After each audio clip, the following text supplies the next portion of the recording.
Just 点嘞，各位观众朋友，晚上好，欢迎您收看藏人行政中央电视台本周西藏华语节目。今天是藏历2144年4月15号，公元2017年6月9号。今天的主要新闻有：达赖喇嘛尊者为西藏青年教授3天佛法课程；第15届噶夏执政1周年祈福法会在达兰萨拉举行。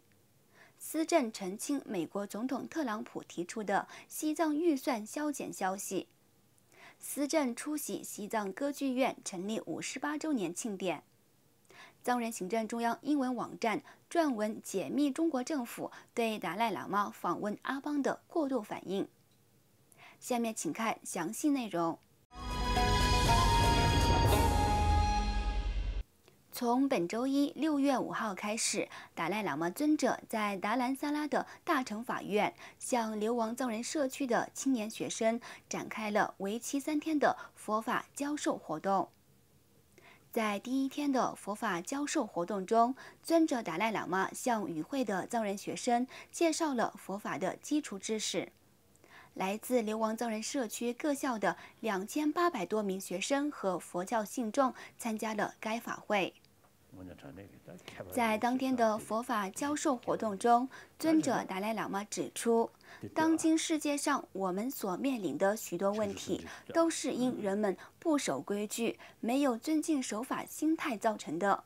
总之，这些都是因内心的不安和不愉快而产生愤怒、嫉妒，甚至仇恨等负面情绪所导致，而非来自于外界。因此，想要调伏这些负面情绪，就必须从各自的内心着手。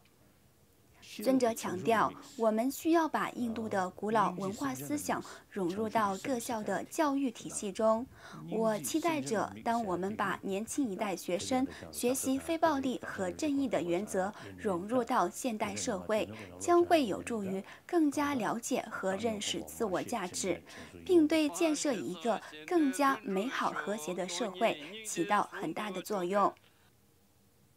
紧接着，藏人行政中央第15届噶夏执政1周年纪念祈福法会于6月2号在达兰萨拉大乘法院举行。同时，与会民众为上月在尖扎县人民医院附近为抗议中共当局而进行自焚身亡的僧人加央洛瑟进行了祈祷。藏人行政中央司政罗萨桑格在祈福法会上表示，西藏境内的人民，特别是中共统治西藏后的第3、4代藏人的自焚浪潮，反映了他们对西藏自由事业不屈不挠的精神，以及摆脱中共当局的残暴统治和铁血镇压的强烈欲望。自2009年以来，至今在西藏境内发生149起藏人自焚事件，其中包括近年的4起自焚事件。与此同时，针对美国总统特朗普政府拟定削减援助西藏预算的方案方面，司政罗桑桑格回应说，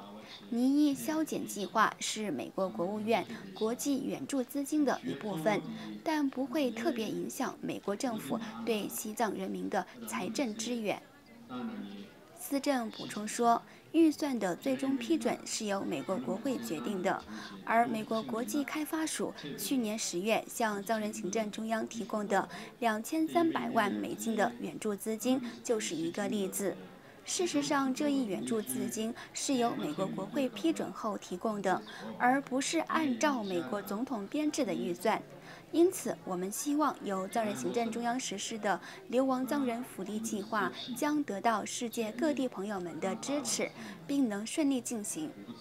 而在5月31号，司政罗萨桑格受邀出席了西藏歌剧院成立58周年纪念活动。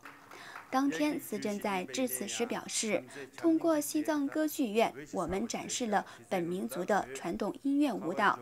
而音乐是天地之间的语言，你可以通过西藏的音乐歌舞来了解和认识西藏，这当然也是我们需要继承和发扬的西藏优秀传统文化之一。藏人行政中央歌剧院成立于1959年8月11号，其宗旨是维护和促进西藏歌舞音乐遗产和传统艺术。另外，藏人行政中央英文网站编辑江白雄奴日前在该网站上撰写了一篇以解密中国对达赖喇嘛访问阿鲁纳尔恰尔邦的过度反应为主题的文章。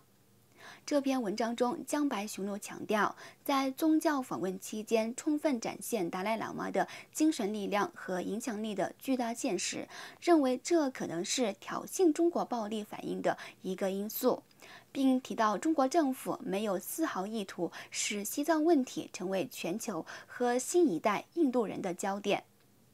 观众朋友，藏人行政中央电视台本周西藏华语节目就到此结束了，感谢您的收看，我们下周同一时间再会，祝你有个愉快的周末，晚安。